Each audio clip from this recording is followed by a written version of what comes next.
The ghost town of Eldridge.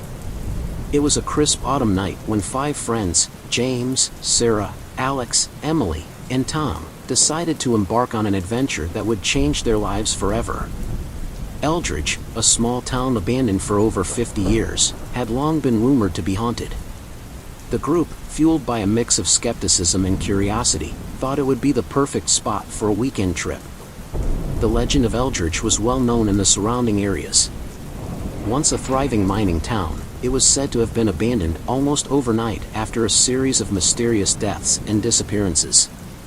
The stories spoke of a curse, restless spirits, and a darkness that swallowed the town whole. But for these friends, the tales were merely urban legends, stories told to scare children. They packed their bags, loaded up the car, and set off on their adventure. As they drove closer to Eldridge, the roads became narrower and more overgrown. Trees loomed over them, their gnarled branches like skeletal fingers reaching for the sky.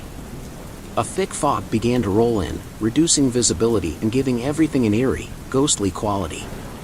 James, who was driving, turned on the high beams, but the fog seemed to absorb the light, making it even harder to see. "Are we sure this is a good idea?" Emily asked from the back seat, her voice tinged with unease. "Come on, Em," Alex said with a chuckle. "It's just an old ghost town. What's the worst that could happen?" Sarah, sitting next to James, glanced at the GPS. "We're almost there. Just a few more miles." As they entered Eldridge, the atmosphere changed dramatically. The air grew colder, and a sense of foreboding settled over them. The town was a ghostly silhouette in the fog, with dilapidated buildings and overgrown streets. They parked the car in what used to be the town square, the silence pressing in on them like a physical weight. "Let's set up camp in one of the buildings," Tom suggested. "It'll be more comfortable than sleeping in the car." They found a large, abandoned house that seemed relatively intact. Its windows were shattered, and the door hung loosely on its hinges, but it would provide some shelter. They set up their sleeping bags in what was once the living room, lighting a few lanterns to chase away the darkness. As night fell, the fog thickened, and an oppressive silence enveloped the town. The friends gathered around a makeshift campfire, the flickering flames casting long shadows on the walls. "So, who knows the history of this place?" Alex asked, breaking the silence. James pulled out his phone and read from an article he'd saved. Eldridge was founded in the late 1800s as a mining town. It thrived for a few decades, but then things started to go wrong. Miners went missing, people reported strange sightings, and eventually, a series of mysterious deaths led to the town being abandoned. "What kind of strange sightings?" Sarah asked, her curiosity piqued. "Ghosts, apparitions, that sort of thing," James replied. "People claimed to see figures in the fog, hear voices when no one was around, and feel a presence watching them." "Sounds like a bunch of superstitious nonsense," Alex scoffed. Just then, a distant sound echoed through the night. It was a low, mournful wail that sent chills down their spines. They fell silent, listening intently. "Did you hear that?" Emily whispered, her eyes wide with fear. "It's probably just the wind," Tom said, though he didn't sound convinced.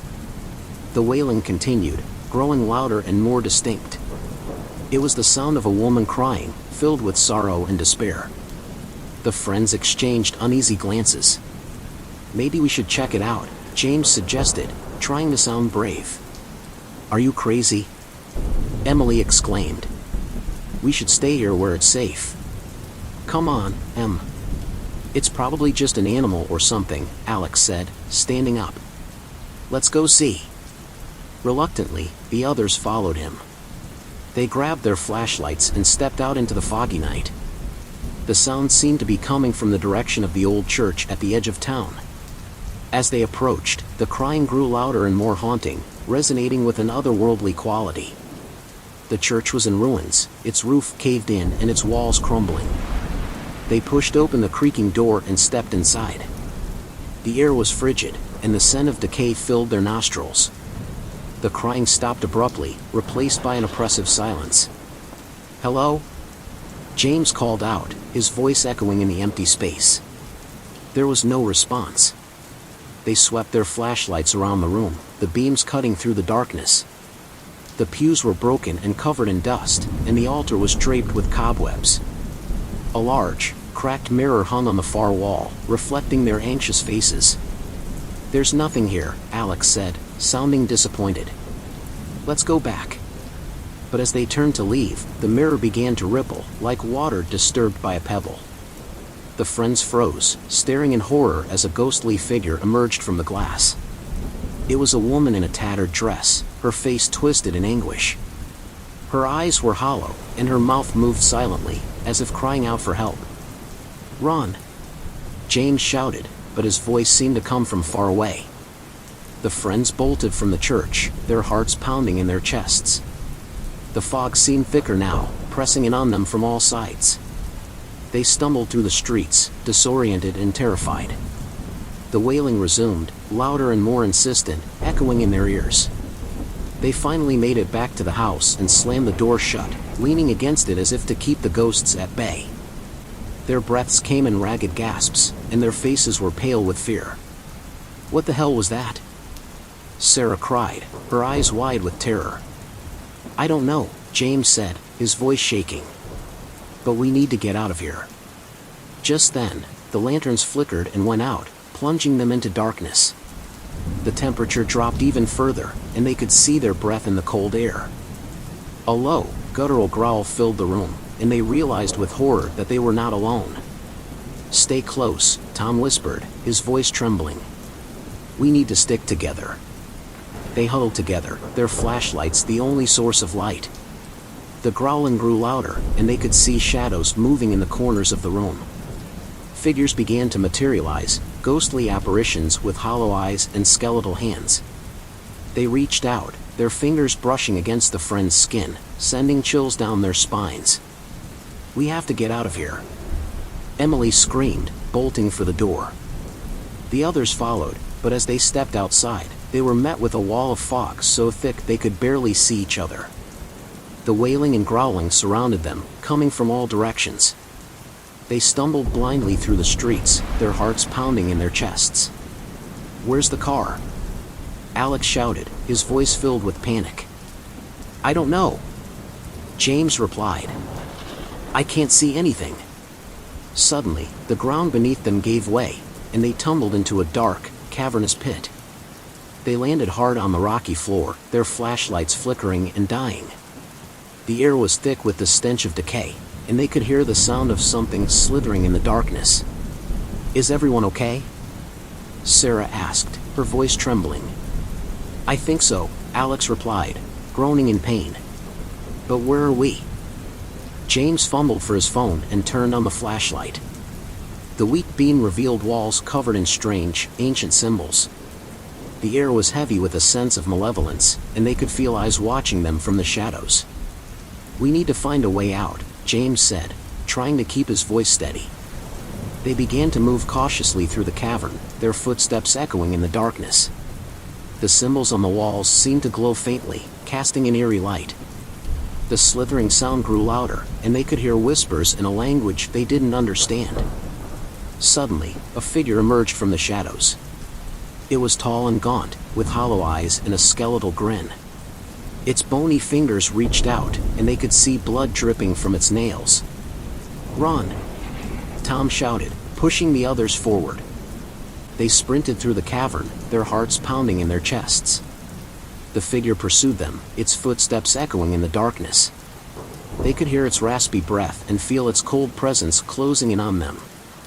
They reached a narrow passage and squeezed through, barely escaping the creature's grasp. The passage led to a small chamber, where they collapsed in exhaustion. The air was filled with the sound of their ragged breaths, and they could feel their hearts pounding in their chests. "We can't stay here," James said, his voice filled with determination. "We have to keep moving." They got to their feet and continued through the chamber, their flashlight beams cutting through the darkness. The symbols on the walls grew more elaborate, and they could feel the presence of something ancient and powerful. Finally, they reached a large, ornate door.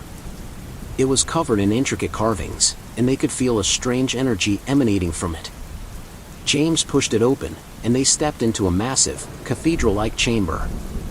The chamber was filled with ghostly figures, their hollow eyes watching the friends with an intensity that made their skin crawl. At the center of the chamber stood an altar, and on it lay an ancient, decaying book. Its pages seemed to pulse with a dark energy, and the air around it felt charged with malevolence. James approached the altar cautiously, feeling a strange compulsion to open the book. As he reached out, the ghostly figures around them began to move, their whispers growing louder and more frantic. "Don't touch it!" Sarah cried, grabbing his arm. "We need to get out of here." But it was too late. James's fingers brushed the book, and a surge of dark energy shot through him, sending him sprawling to the ground. The ghostly figures screamed in unison, their hollow eyes blazing with anger. The chamber began to shake, and the walls seemed to close in around them. The friends huddled together, feeling the oppressive darkness pressing down on them. The slithering sound returned, louder and more insistent, and they could see shadows moving in the corners of the room. "We need to find another way out," Tom said, his voice filled with urgency. They turned and ran towards the far end of the chamber, where a narrow staircase spiraled upwards. They climbed as quickly as they could, the ghostly figures pursuing them, their screams echoing in the darkness. The staircase led them to a small, cramped tunnel. They crawled through, their hearts pounding in their chests, feeling the cold, damp air on their skin. The tunnel seemed to go on forever, and they could hear the ghostly figures closing in behind them. Finally, they emerged into another cavern. This one was smaller, with walls covered in strange, glowing crystals. The air was filled with a soft, eerie light, and they could hear the sound of water dripping somewhere in the distance. "We're almost there," Alex said, his voice filled with hope. "We just need to find the exit." They moved cautiously through the cavern, their flashlight beams reflecting off the crystals. The whispers and slithering sounds had faded, but the sense of foreboding remained. As they reached the far end of the cavern, they found another door. This one was smaller, made of heavy, rusted metal. James pushed it open, and they stepped into a narrow, stone passageway. The passageway led them upwards, the air growing warmer and more humid. They could hear the distant sound of wind and felt a faint breeze on their faces. Their spirits lifted, thinking they were finally nearing the surface. Suddenly, the passageway opened into a large, underground chamber. In the center of the chamber stood a massive, ancient tree, its gnarled roots extending into the stone floor. The tree seemed to pulse with a dark energy, and the air around it was thick with the scent of decay. The friends hesitated, sensing the tree's malevolence. But before they could retreat, the chamber door slammed shut behind them, and the tree's roots began to move, slowly reaching towards them. "We have to get past it," Sarah said, her voice trembling. "It's our only way out." They skirted around the edge of the chamber, trying to avoid the tree's grasping roots. But the roots moved faster, lashing out and wrapping around their ankles, pulling them towards the tree. "Help!" Emily screamed, struggling against the roots. James grabbed a nearby rock and began to smash at the roots, trying to free Emily. The roots recoiled, and she stumbled back, gasping for breath. The others fought off the roots as best they could, their fear giving them strength. Finally, they broke free and ran towards a narrow tunnel on the other side of the chamber. The tree's roots lashed out in fury, but they managed to slip through the tunnel just in time. The tunnel led them upwards, and they could see a faint light at the end. They climbed faster, their hearts pounding in their chests, desperate to escape the nightmare. They emerged into the open air, the cold night breeze filling their lungs. They were standing on a hillside overlooking Eldridge, the town shrouded in fog below. They could see their car parked in the distance, a beacon of hope in the darkness. "Let's go!" James shouted, and they sprinted down the hill towards the car. As they reached the car, they could hear the ghostly wailing growing louder, the spirits of Eldridge furious at their escape. They piled into the car, and James fumbled with the keys, his hands shaking. Come on," he muttered, finally starting the engine. They sped away from Eldridge, the town disappearing into the fog behind them. The wailing faded, and the sense of malevolence lifted, replaced by a profound relief. They drove in silence for a long time, the weight of their experience heavy on their minds. Finally, Sarah spoke, her voice barely above a whisper. "We're never coming back here." The others nodded in agreement, the terror of Eldritch etched into their memories forever. They knew they had escaped with their lives, but the darkness of the haunted town would haunt them for the rest of their days. As they drove away, they could still feel the eyes of the spirits watching them, their hollow gazes a reminder of the horrors they had faced. The friends had survived, but Eldritch had left its mark on them, a scar that would never fully heal. Don't forget to subscribe.